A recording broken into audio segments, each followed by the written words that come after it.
आज हम लोग पौधों में जनन के बारे में पढ़ेंगे।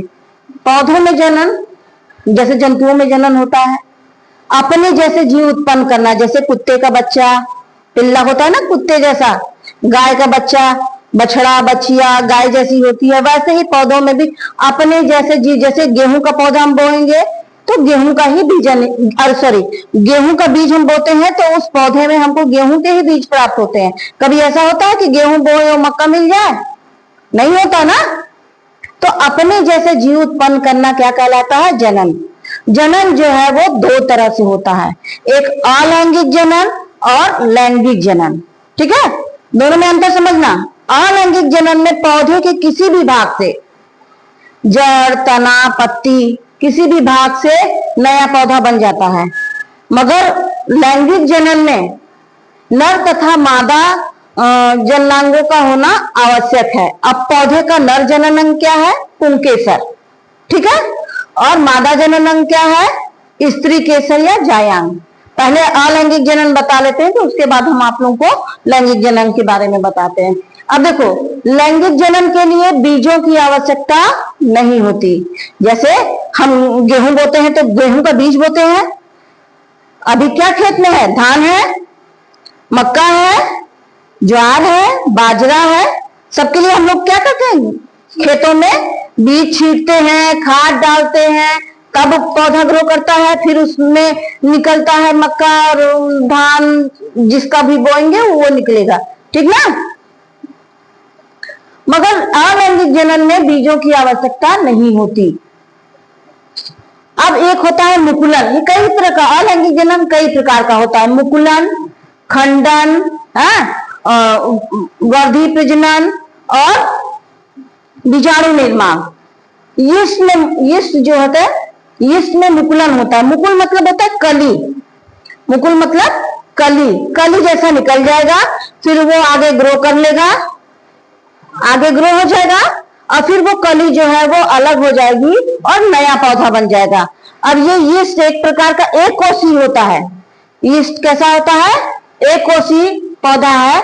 अब ये देख रहे हैं ना, इसमें केंद्रक जो है वो लंबा हो गया और अलग केंद्रक का पहले विभाजन हो गया, उसके बाद उसका जीवद्रव विभाजित होता है।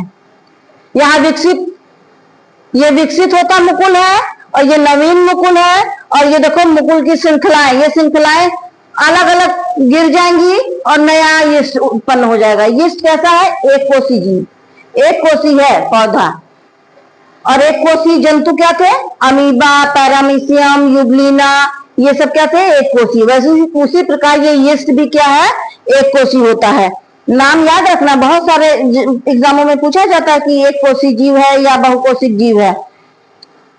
अब हम आते हैं खंडन। खंडन मतलब होता है टूटना। खंडन मतलब टूटना। ये खंडन किसमें होता है? यूलोथिक्स और स्पाइरोगारा, ये भी एक तरह के शैवाली होते हैं। अब यूलोथिक्स में क्या होगा? ये इसका ये टूट के अलग हो जाएगा और हर खंड से नया यूलोथिक्स या नया स्पाइरोगारा उत्पन्न हो जाता है। ठीक ना। इस विधि को हम कहते हैं खंडन। अब तीसरा विधि है बीजाणु निर्माण। ठीक ना। बीजाणु निर्माण किसमें होता है? कवक, शैवाल, मांस और फर में। इसमें बीजाणु जैसा निकल जाता है, ये अलग हो जाता है, कहीं फेवरेबल कंडीशन मिलती है तो वो ग्रो करके नया पौधा उत्पन्न कर देता है। ये जो चित्र हमने बनाए हैं ये राइजोपस का है। राइजोपस क्या है? एक प्रकार का कवक है। ठीक ना। अब आती है बात वर्धी प्रजनन की। पौधे के किसी भी भाग से जड़ तना पत्ती से अगर नया पौधा बन जा रहा है तो उस प्रजनन को हम क्या कहते हैं? वर्धी प्रजनन। अभी आप लोग गुड़हल का पौधा लगाए थे, सब लोग अपने घर से डंडी काट के लाए थे, तभी लगा था ना, ग्रो कर गया। वो क्या हो गया? कलम लगाना। गुलाब का कलम आप लोग लगाते हैं, लगाए ना। और ये डाक कलम, बेला देखे हो ना, बेला लता की तरह। अब उसकी लता को हम अगर मिट्टी में दबा देते हैं तो वहां जड़ निकल जाएगी, फिर उसको कट करके हम नया बेला का पौधा बना देंगे। होता है ना। तो ये सब क्या है? वर्धी प्रजनन में आता है। और ये पत्ती देख रहे हैं, ये अजूबा की पत्ती है। इसकी हर नोक में ये खांचे देख रहे हैं ना, इसमें नया पौधा निकल जाता है, फिर हम उसको अलग करके अलग निकाल सकते हैं। ये किस चीज की पत्ती है? ये अजूबा की पत्ती है। अजूबा में जनन किसके द्वारा होता है? पत्तियों द्वारा। ठीक, अगर आपको एक अजूबा की पत्ती मिल जाएगी, आप पत्ती ही लगा देंगे, नया पौधा निकल जाएगा। नहीं तो एक पत्ती से कई सारे पौधे लग सकते हैं। उसका जो खांचे खांचे रहते हैं ना, उसमें से नए नए पौधे निकल जाते हैं। अलैंगिक जनन समझ में आ गया? एक बार रिवीजन कर लेते हैं।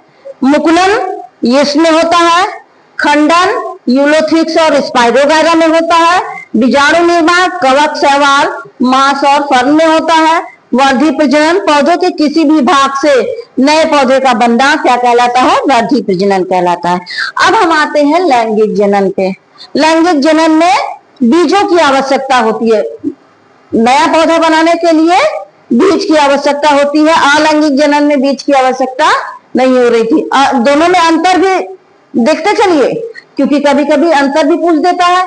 जब आपको समझ में आ जाएगा तो आप अंतर भी बता लेंगे।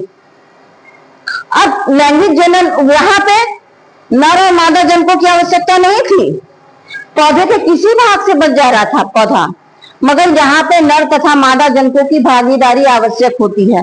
अब बात आती है कि पौधे का जनन अंग क्या कहलाता है? पुष्प यानी फूल। पौधे का जनन अंग क्या है? फूल। पौधे का जनन अंग क्या है? फूल। अब फूल भी कई तरह के होते हैं, एक लिंगी और द्विलिंगी। द्विलिंगी में पुंकेसर और स्त्री केसर एक ही पौधे में होगा, ठीक ना। अब ये देख रहे हैं ना, ये फूल है ना, ये रहा इसका बाह्य दल, ये दल, ये पुंकेसर और ये स्त्री केसर। अब इस फूल में देख रहे हैं ना, पुंकेसर भी है और स्त्री केसर भी है ना। इसका मतलब ये क्या हुआ? द्विलिंगी पुष्प हुआ। गुड़हल का फूल कैसा हो गया? द्विलिंगी। मगर कुछ फूल ऐसे भी होते हैं जिनमें ये पुंकेसर और स्त्री केसर अलग अलग होते हैं, ठीक ना। तो जिनमें ये पुंकेसर और स्त्री केसर अलग अलग होते हैं उनको हम कहते हैं एक लिंगी। जैसे आपके घर इस समय लौकी कोहड़ा ये सब बोया गया है ना, घर जाके आप लोग देखिएगा, उसमें पुंकेसर वाला फूल अलग होगा और स्त्री केसर वाला फूल अलग होगा। हाँ, तो वो क्या हो गया? एक लिंगी पुष्प हो गया, ठीक ना। और जिसमें अंडाशय रहता है उसी में लौकी या कोहड़ा लगता है, और पुंकेसर वाले में फल नहीं लगता, वो फूल झड़ जाते हैं फिर बाद में। पुष्प के भाग बता दिए, बाह्य दल, दल, पुंकेसर और ये स्त्री केसर, ठीक ना। अब ये देखिए इसका अलग अलग चित्र बना दिया। तो अब परागकण का विस्तृत बता देते हैं। ये परागकोश है। पुंकेसर क्या है? ये नर जनन अंग है। पुंकेसर क्या है? नर जनन अंग। नर जनन अंग पुष्प का है। और ये परागकोश है, इसमें होते हैं छोटे छोटे से परागकण। क्या होते हैं? परागकण। ये परागकण जब यहां से कहां पहुंच जाते हैं? स्त्री केसर के वर्तिकाग्र पर, तो ये क्रिया क्या कराती है? परागण। क्या कराती है? परागण। समझ गए? अच्छा, इसका भी वो बता दे। स्त्री केसर क्या है? मादा जनन अंग है। उसका ऊपर वाला भाग वर्तिका कहलाता है, ये पाइप जैसा वर्तिका कहलाता है, ये अंडाशय। इसके अंदर बीजांड होते हैं, ठीक ना। यही बीजांड आगे बढ़ के बीज बनाते हैं और अंडाशय विकसित होकर क्या बनाता है? फल बनाता है, ठीक ना। अब ये हो पुंकेसर, समझ गए? पुंकेसर के अंदर क्या होगा? परागकण। क्या होगा? परागकण। क्या होगा? ये परागकण, जब ये परागकोश फटेंगे तो परागकण निकलेंगे। ये परागकण जब निकल करके वर्तिकाग्र पर पहुंचता है तो इस क्रिया को हम क्या कहते हैं? परागण। क्या कहते हैं? परागण। ठीक। अब ये परागण दो तरह का होता है। अगर उसी पुष्प के वर्तिकाग्र पे पहुंच जाए, ठीक, यानी अपने, और या उसी पौधे के दूसरे पुष्प पे पहुंच जाए, तो इसको हम कहते हैं स्वपरागण। अगर परागकण उसी पौधे के दूसरे पुष्प या उसी पुष्प के वर्तिकाग्र पे पहुंच जाता है तो उसे हम स्वपरागण कहते हैं। और अगर परागकण दूसरे पौधे के स्त्री केसर के वर्तिका पे पहुंच रहा है तो उसे हम पर परागण, पर मतलब दूसरा, स्व पर, ये याद रखिएगा तो आपको कंफ्यूजन नहीं होगा, ठीक ना।